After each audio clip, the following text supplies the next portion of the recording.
There's a bucket sitting off a two-lane road in Morgan County, Ohio, big enough that a family of 5 can stand inside it and still have room to spare.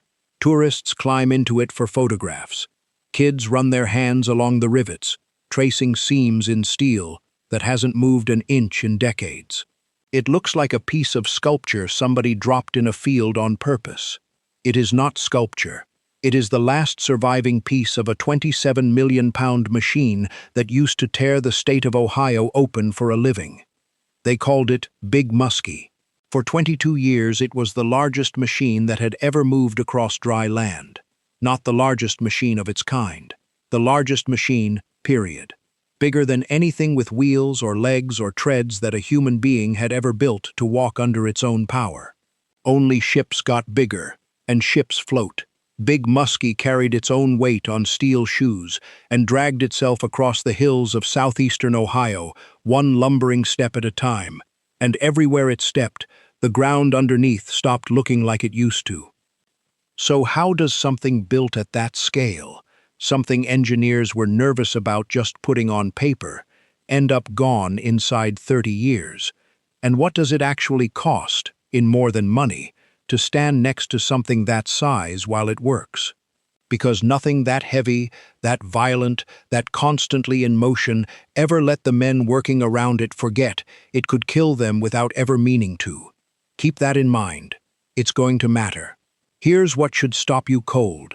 Almost none of it is left. A machine built to outlast anything, built at a scale that made engineers uneasy just looking at the blueprints, got cut into 15,000 tons of scrap steel and sold off for less than $1 million. The frame that once carried the weight of 10,000 cars is gone. The boom that stretched longer than a football field is gone. What's sitting in that Ohio field isn't a monument somebody built to remember Big Musky. It's a leftover. It's the one piece too big and too specific to melt down along with everything else. So the question worth asking isn't how they built something this size. Men have built big things before. The real question is how something built to be permanent, something that looked, in every photograph ever taken of it, completely unstoppable, ended up reduced to a single bucket on the side of a road. That's the part we're going to walk through. Because the story of Big Musky was never really about the machine. It was about what happens when something gets built too big to have a future. Stand next to that bucket today, and it's quiet. Birdsong, a gravel parking lot, a family taking turns climbing in for a photo. There's nothing here to suggest that the ground under your feet for miles in every direction used to get torn open around the clock, 24 hours a day, by something the size of an office tower. That silence is the whole point. It's the loudest clue in this entire story, if you know how to listen for it. 27 million pounds of something that shouldn't have been possible. Start with the number that doesn't sit right, no matter how many times you hear it. 27 million pounds, 13,500 tons of steel, withstanding on end, nearly 22 stories into the air. Put it next to a football field and it's longer. Put it next to a 10-story apartment building and Big Musky is still climbing past the roofline more than twice over. Set it down in one end zone of Ohio State's football stadium and its bucket could still swing out and scoop dirt from somewhere past the far goalpost. It walked, not rolled. Walked. No wheels, no tracks. Big hydraulic shoes lifted the entire body of the machine off the ground and set it back down a few feet further on, over and over, in a slow mechanical shuffle that took the whole tonnage of the thing and pitched it forward, like a man leaning into a headwind. Nothing else moved that way. Nothing else that heavy has ever needed to. The only other man-made objects in that weight class that still move under their own power are Navy aircraft carriers, and those float on an ocean built to hold them up. Big Musky had nothing underneath it but dirt. The bucket alone could hold 325 tons in a single bite. That's 2 entire buses, side by side, scooped up in one motion and swung through the air on cables as thick as a man's leg. One bite of that bucket moved more earth than most men move with a shovel in a year. The chain links connecting that bucket to the machine weighed roughly 1,000 pounds apiece, forged, not cast, because a casting flaw at this scale could mean catastrophic failure with no warning at all. Men who worked those forges said they'd never seen chain that size on anything, including the anchor chains on ocean-going ships. It ran on 13,800 volts, fed through a cable trailing behind it like a leash, and it burned through electricity like a small city. While it worked, Big Musky drew as much power as 27,500 homes running at once. The local power company had to write special contracts just to keep the lights on in the towns nearby, while this thing was awake. Picture that for a second. An entire regional power grid had to be renegotiated around the appetite of one machine. Its own operators sometimes compared it to a living thing rather than a piece of equipment, and it's not hard to see why. It breathed dust. It groaned under load. It shook the ground for a quarter-mile in every direction every time that bucket came down. There has never been another land machine before or since built at quite this scale for quite this purpose. This wasn't a bridge, or a dam, or a building meant to stand still and hold weight. This was 13,000 tons of steel built to move, constantly, violently, on command. And here's the number that should really stop you. 5 men ran it, sometimes 7, depending on the shift. 5 human beings, sitting inside a control cab the size of a garage, moving 27 million pounds of American steel with switches and levers, tearing into hillsides that had stood untouched for millions of years. Over its working life, that crew and that machine together moved something close to 483 million cubic yards of earth, twice what it took to dig the Panama Canal. One machine, 22 years, nearly twice a canal that took a decade, an army, and a body count to finish. It never stopped either. Big Musky ran 24 hours a day. The only breaks it ever took were 30 minutes for a meal, whatever time was lost to repairs, and Christmas Day. That's it. Every other hour of every other day, something that size was moving, biting, walking, throwing hillsides aside like they were nothing. No holidays, no slow season, just the same relentless rhythm, year after year, in a control cab that never went dark. Here's the debt we're opening, and we're not paying it off yet. Somewhere in that 27 million pounds of steel, one man died working on this machine. We'll come back to him. His name deserves more than a place in a list of statistics, and he's going to get it later in this story, not buried here between the horsepower numbers. Because that's the shape of what we're dealing with. A machine engineered past the point where numbers make intuitive sense. A crew small enough to fit around a kitchen table, running something that could have swallowed the kitchen, the house, and the street it sat on.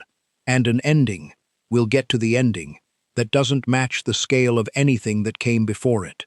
Whatever you're picturing right now for how this thing met its end, get ready to be wrong. The coal was down there. Nothing built yet could reach it. Back up to the early 1960s, American Electric Power needed more coal, and they needed it fast. Their Muskingum River power plant was adding a 5th generating unit, a jump in output of around 70%, and every bit of that new capacity needed fuel. The coal existed. Central Ohio Coal Company, the AEP subsidiary running the mines, knew exactly where it was. The Meigs Creek No. 9 seam sat buried under southeastern Ohio's hills, under as much as 185 feet of sandstone, shale, and clay in places. That overburden was the enemy here, not a villain with a face, just dead weight, stacked in layers, sitting on top of every ton of coal the power plant needed. Peel it back, and the coal was there for the taking. Leave it, and the whole expansion plan starves. Existing machines could handle overburden 30, maybe 50 feet deep without much trouble. 185 feet was a different kind of problem. That kind of depth, over that kind of acreage, meant the old approach simply didn't scale. Something new had to get built, or the coal stayed buried, and the power plant's expansion stalled before it started. So what do you do when the safe answer already exists? AEP could have built 2 mid-sized draglines, machines in the 120-yard bucket range, machines that already existed in a form other companies were running successfully, reasonable, proven, lower risk. Or they could go bigger than anyone ever had, build a single machine that could do the work by itself, and bet the whole operation on that one piece of steel. AEP went big, $25 million in 1969, somewhere north of $200 million today, committed to a machine that didn't exist yet, built by a company that had never built anything close to this scale before either. There was no prototype to test, no smaller version to learn from first. Whatever mistakes were waiting in that design were going to show up on the full-sized, 27-million-pound machine, in the field, for real. Bucyrus Erie got the contract. 2 years of design work before a single piece of steel got cut. Southeastern Ohio's terrain wasn't flat prairie. Hilly, cut with ridges, spread across land the company needed to eventually reclaim and restore. A dragline could dig, drop its spoil in a different pile, and leave a shape behind that could be regraded. A shovel couldn't do that as cleanly. So the design decision was made before the machine was even drawn. Dragline, not shovel. Bigger than any dragline built before or since. Building it meant hauling parts to a hillside in the middle of Ohio, because nothing this size could be assembled anywhere else and shipped whole. More than 300 rail cars, around 250 trucks, 200,000 man-hours of labor, over roughly 2 years, erecting a machine piece by piece, on site like a skyscraper laid on its side, one bolted joint at a time, out in open country, with no factory roof over anyone's head. Before Big Musky, uncovering that seam at that depth would have meant years of work by a fleet of smaller machines, grinding through the overburden a fraction at a time, at a pace that couldn't keep up with a power plant that had just increased its own demand by 70%. After Big Musky, a single machine could clear 8,000 cubic yards an hour, which meant a coal seam that would have taken a small army of equipment years to expose could instead be uncovered in a fraction of that time, by 5 men in a control cab. That's the before and after that mattered to the company balance sheet, even if it wasn't the kind of number that made the local paper. May 22, 1969. Big Musky went into production. And here's the first debt paid off. The machine that could have been 2 smaller, more flexible draglines instead came out of the ground as one single, magnificent, oversized bet, a bet that would pay off for 22 years. Whether it was the right bet is a question we're coming back to, because at least one man who worked around Big Musky later said flatly that 2 smaller machines would have outperformed the one giant. Hold on to that. It matters more than it sounds like right now.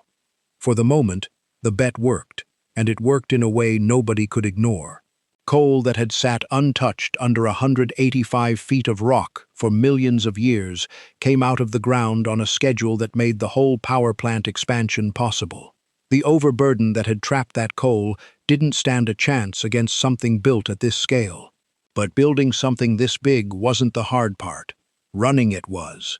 A beast built from 13,000 volts, and a bucket big enough to swallow a house. Here's how it actually worked, stripped down to the chain reaction. Power came in through that trailing 13,800-volt cable, feeding 28 separate DC electric motors, 18 rated at 1,000 horsepower each, 10 more at 625. All told, something in the neighborhood of 52,000 horsepower, running through a body that never once used an internal combustion engine to move itself. This was pure electric muscle, wired into hoist drums, drag drums, and swing gears that had to survive forces most machinery never gets close to. So how do you get 28 electric motors to move a bucket that weighs as much as the bucket itself, plus 325 tons of rock? You don't ask one motor to do it. You split the load across dozens of them, synchronized down to the fraction of a second, so that when the operator pulled back on the drag lever, every motor pulling on that cable moved together, or the cable itself would have been the first thing to fail. The bucket dropped, dragged back through the earth on cables thick as a man's thigh, filled with up to 325 tons of material, then swung on the boom and dumped its load clear of the pit. Do that enough times, fast enough, and you can move 8,000 cubic yards of overburden in a single hour. Do it around the clock for 22 years, and you get 483 million cubic yards gone from the map. But what happens to a 5-inch steel cable when it's asked to hold 325 tons at the end of a swinging boom, thousands of times a day, for 2 decades straight? It fatigues. Every cable on that machine was living on borrowed time from the moment it was installed, and every one of them eventually got swapped out before it could fail on its own terms. Nobody waited to find out what would happen if one snapped mid-swing with that much weight hanging off the end of it. That's not caution born of a rule book. That's caution born of doing the math on what 325 tons of falling rock does to anything standing underneath it. But here's what almost nobody talks about, and it's the detail that turns this from a big machine into an impossible one. Big Musky didn't just move on its walking shoes. It lifted its entire tub, its entire base, completely off the ground with every single step. Most draglines drag the leading edge of their base along as they walk. Big Musky's design picked the whole 14,000-ton working mass up in the air and set it back down again, over and over, on a 105-foot diameter tub that had to come down level every single time, or the whole machine was in trouble. Think about what that actually demands from a piece of engineering. Every time that machine took a step, hydraulic rams had to lift 14,000 tons clear of the earth, hold it suspended for a moment with nothing underneath it but steel legs, then set it back down without a single degree of tilt in any direction. Do that wrong even once, at that mass, and you're not looking at a stalled machine, you're looking at a catastrophic structural failure that could take the whole thing down sideways. That takes an almost unbelievable amount of engineering discipline to survive even once. Big Musky did it thousands of times over 2 decades, and that need for a dead-level, rock-solid surface under every footstep wasn't a footnote. It shaped where the machine could work, how the ground had to be prepared ahead of it, and eventually, it became the exact vulnerability that helped end its career. We'll come back to that. For now, just sit with the image. A 14,000-ton machine, picking its own body up off the earth and setting it back down without ever once losing its balance in 22 years of trying. It wasn't the only machine chasing this kind of scale. Out in Illinois, the Marion Power Shovel Company built the Captain, a stripping shovel so large it rivaled Big Musky for the title of biggest earth mover in the country. Closer to home, in Ohio's Egypt Valley, a sister machine called the Gem of Egypt worked the same kind of ground and would go on to survive a longwall mine collapse in 1976 that could have ended it on the spot. These weren't competitors in a race. They were proof that an entire era of American industry had decided that bigger was simply better, full stop, no matter what it cost to build or run something at this scale. We'll circle back to what eventually made even these giants obsolete. It isn't what you'd expect. Was size alone enough to keep winning? On paper, yes. Nothing else on the continent could touch Big Musky's numbers, and for years that settled the argument before anyone thought to ask it twice. But numbers on a page don't run 24 hours a day in the mud and the cold, with 5 men trusting their lives to a machine that had never existed before theirs. The bigger question was never whether the machine could do the work. It was what the work did to the men standing inside it. Every gear, every drum, every foot of that trailing cable was built to survive punishment that would tear apart anything smaller. And it did survive it, year after year.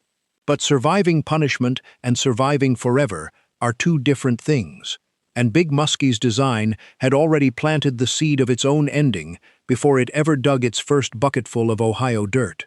The machine that could lift 14,000 tons off the ground also needed the ground itself to cooperate every single time. That's a demand the earth doesn't always agree to keep. 5 men ran it. The earth never stood a chance. Somebody had to be inside that cab. 5 men, sometimes 7, running a machine that could level a hillside faster than most crews could survey it. Eddie Lindemore was one of them. He started out young, on the blasting crew, the men who drilled down through layers of sandstone, shale, and slate to reach the coal line, then packed those holes with explosives to loosen everything Big Musky would come through and scoop up next. That's the job nobody talks about when they talk about the machine. Before the dragline ever swung its bucket, men were standing in the open, drilling into rock, setting charges by hand, betting their afternoon on a fuse and a timing chart. One miscalculation on a charge, one line crossed with a drill bit, and the danger wasn't a story about the future. It was immediate. Lindemore eventually moved off the blasting crew and became an electrician, then a supervisor, spending decades around a machine that never gave anyone room for a careless mistake. 13,800 volts doesn't forgive a wrong move.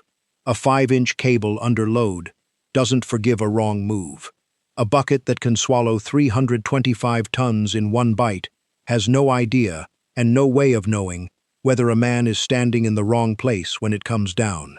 When a supervisor doubted whether Lindemore could even handle the electrician's job, he took it anyway, and years later that same supervisor came back and admitted he'd been wrong. Lindemore had become one of the best men on the crew.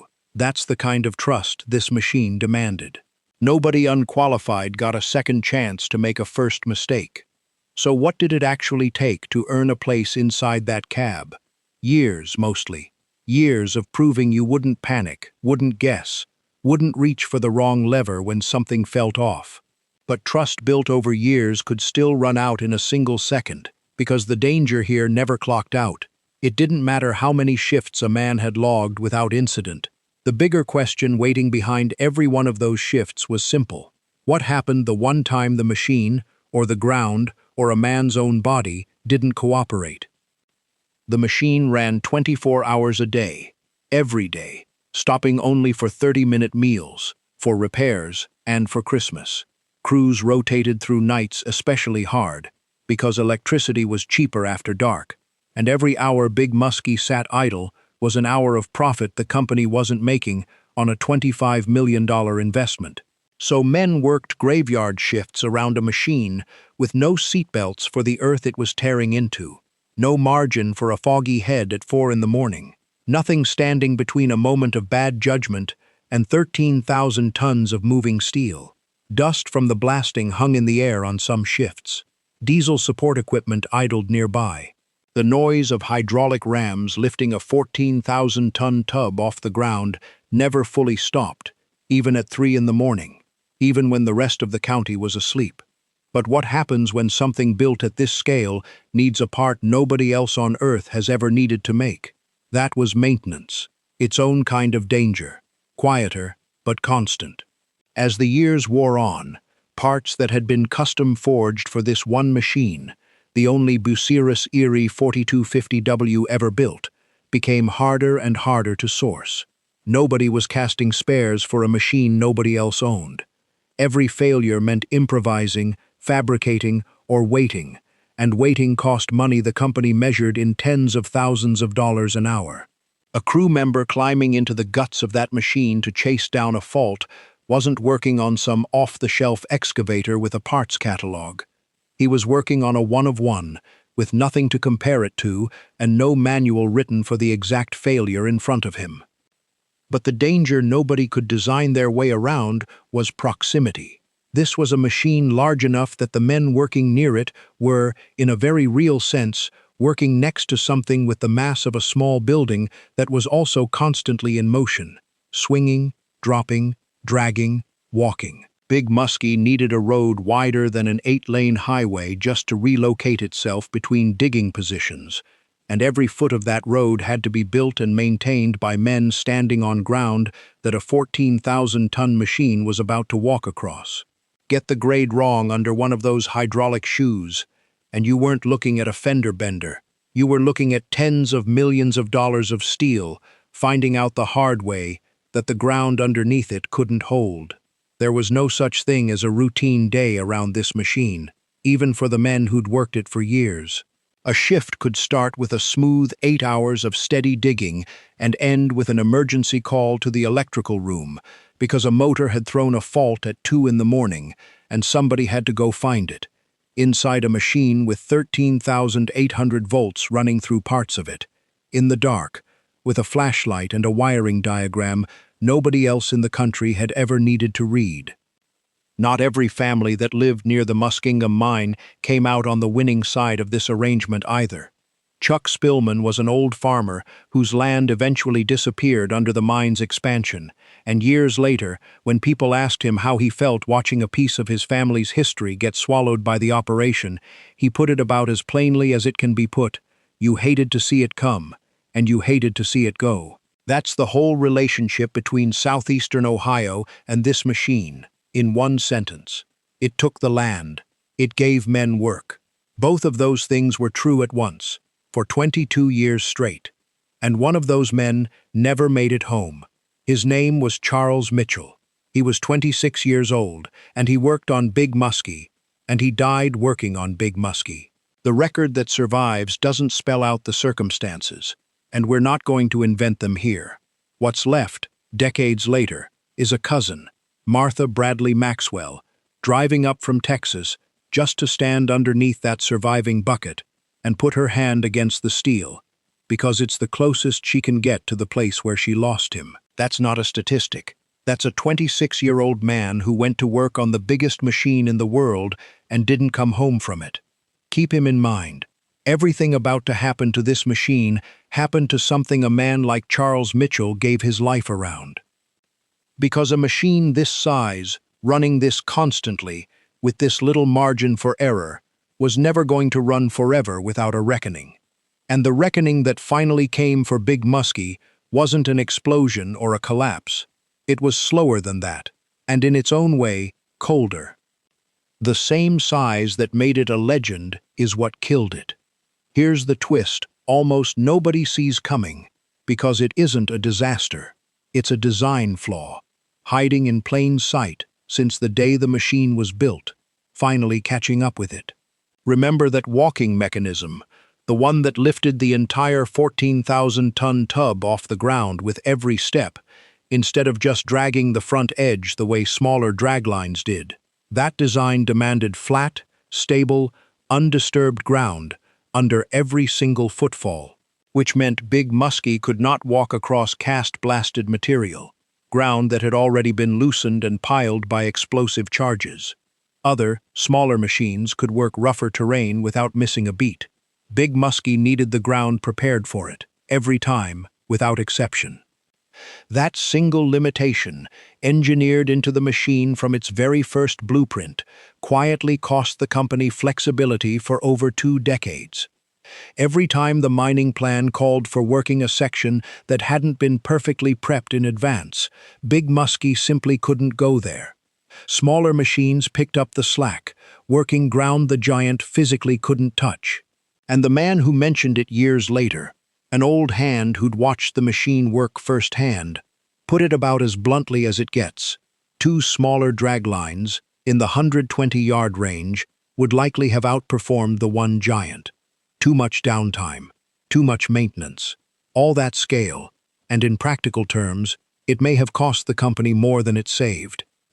But could sheer size keep outrunning the economics forever? The ground shifted under the whole operation in a different way. The Clean Air Act of 1977 tightened the screws on high-sulfur coal, the exact kind of coal Big Musky had spent its whole career uncovering. Regulatory pressure mounted through the 80s.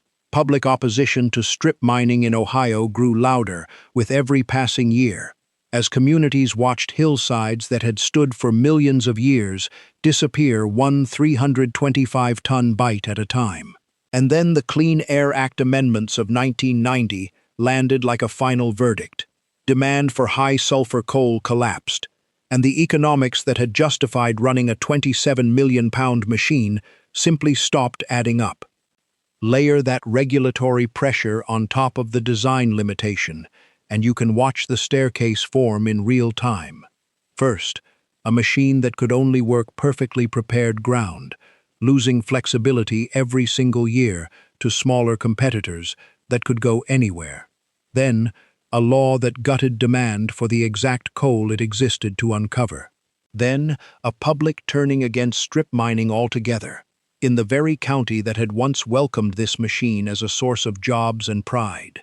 Each step made the next one heavier. None of them alone would have ended Big Musky. Together, they made the ending unavoidable. By 1991, the math was brutal and undeniable. Electricity costs kept climbing every single year, and Big Musky needed enough power to light up 27,000 homes just to take a single bite out of a hillside. The coal seam it had spent 2 decades uncovering was getting thinner in the remaining ground, and deeper in places its design was never built to reach efficiently. What had once been the answer to an impossible engineering problem had become the most expensive way imaginable to solve a problem that no longer paid for itself. In January of 1991, after 22 years and 483 million cubic yards of earth, Big Musky went silent. And it just sat there. For 8 straight years, 13,000 tons of American engineering stood idle on a hillside in Ohio, too expensive to run, too enormous to easily move, too significant to just quietly disappear. At least, that's what people hoped. A community effort out of Cumberland, Ohio, raised over $200,000 trying to buy the machine's salvage contract outright, hoping to save it and turn the surrounding land into a museum and tourist attraction alongside a wildlife park that was already taking shape nearby. For a while, it looked like it might actually work. People believed a machine this significant, this singular, simply couldn't end up as scrap. It didn't work. Federal and state land reclamation law got in the way, and nobody could pin down who would carry the long-term liability for a 13,000-ton relic sitting on reclaimed mine land forever. $200,000, raised dollar by dollar from people who loved this machine, wasn't going to be enough to untangle a legal problem that size. The preservation effort collapsed under its own legal weight. And in 1999, the Surface Mining Control and Reclamation Act forced the issue for good. Every piece of mining equipment had to come off that land so it could be environmentally restored. Full stop. No exceptions. No more waiting. The machine that had once seemed too big to ever be replaced was now simply too big to save. Whatever you're picturing for how this story ends, hold that image a little longer, because what actually happened to Big Musky's 27 million pounds is stranger and more thorough than almost anyone expects. Where the beast went when they finally cut it down. January of 1999. American Electric Power made it official. There was no more room to negotiate, no funding path left for preservation, no museum coming to save this machine. Mayor Pollock Steel Corporation, a demolition and scrap outfit out of Pennsylvania, took the contract. Their own president said it plainly when reporters asked. It took 340 rail cars and 260 trucks to build this thing, so nobody should expect it to come apart in a month. He was right. The job would take close to a year. 15 men showed up with mobile shear cranes, crawler cranes, and track loaders, and started at the only place you reasonably could, stripping out the motors and the electrical systems first, disconnecting the nervous system before touching the skeleton. 28 electric motors that had once drawn enough power for 27,000 homes, unbolted and hauled away in pieces. Then they called in Deconstruction, an explosive demolition specialist crew, to bring down the boom. Here's the detail that should stop you cold. Before they ever set a single charge, Decon's structural engineer inspected the steel at the base of that gantry and told the demolition crew they could torch away as much as 48% of the material before it would even need explosives to finish the job. 48%. On a machine built to be one of the strongest structures human beings had ever engineered. Why?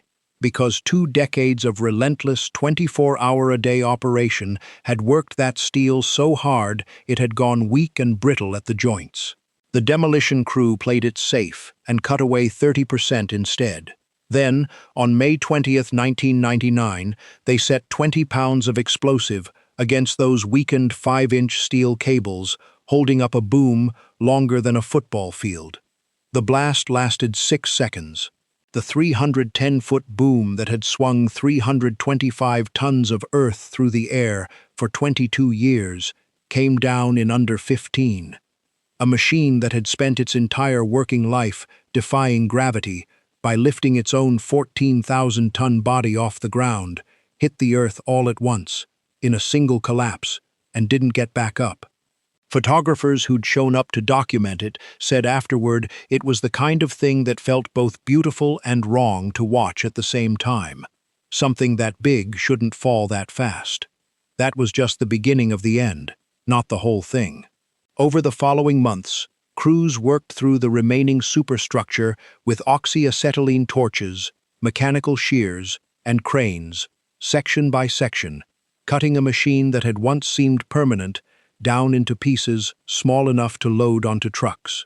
Every cut released another few tons of steel that used to be part of something whole. By the time it was finished, roughly 15,000 tons of steel had been recovered and sold for scrap, about $700,000, from a machine that cost $25 million to build.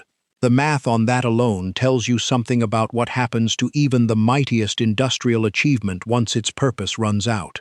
A machine that once needed its own dedicated power contract with the local utility ended its life valued at less than 3 cents on the dollar of what it cost to build. 3 buckets had rotated through service on Big Musky over the years, swapped in and out for repair while the machine kept working around the clock. 2 of them went into the scrap pile along with everything else. 1 survived. Movers hauled it 15 miles down winding country roads to what's now called Miners Memorial Park, near McConnellsville, and set it down in the exact spot where it still sits today.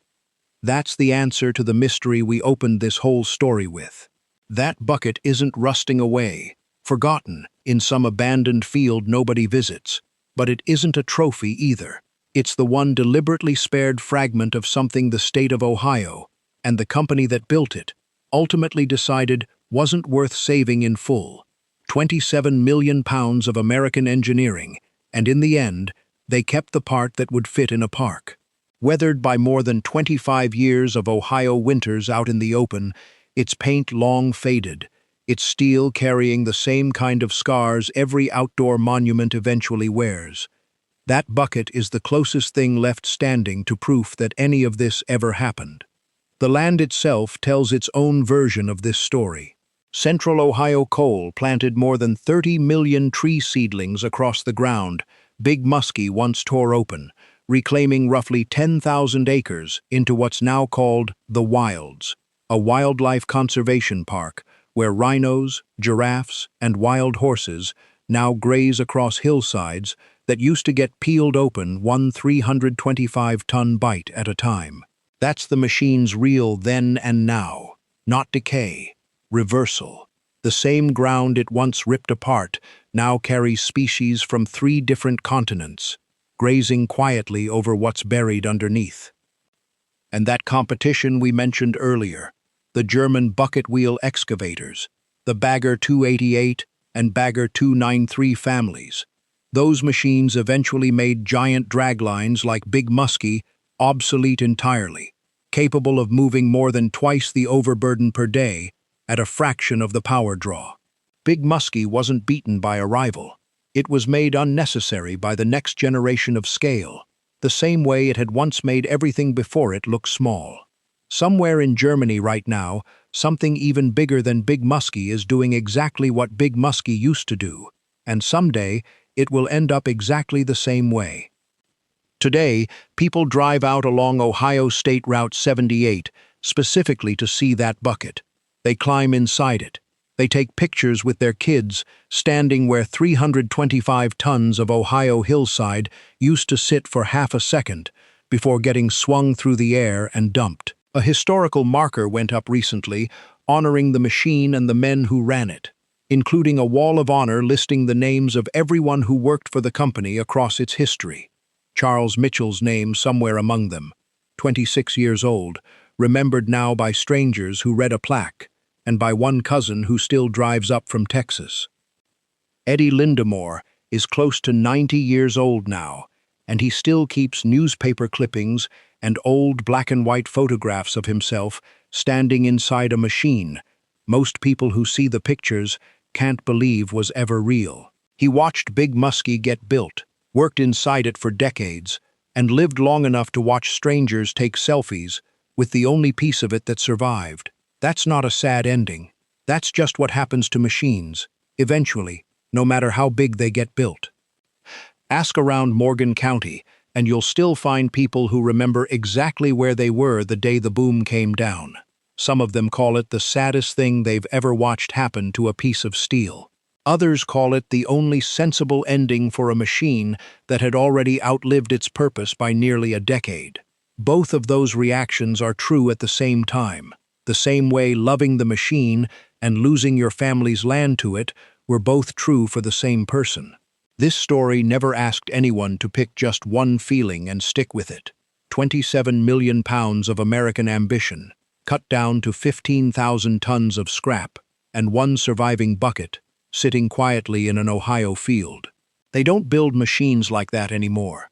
Not because we couldn't, because we finally learned that bigger isn't the same thing as better, and the men who ran the biggest machine on Earth learned that lesson standing right inside it.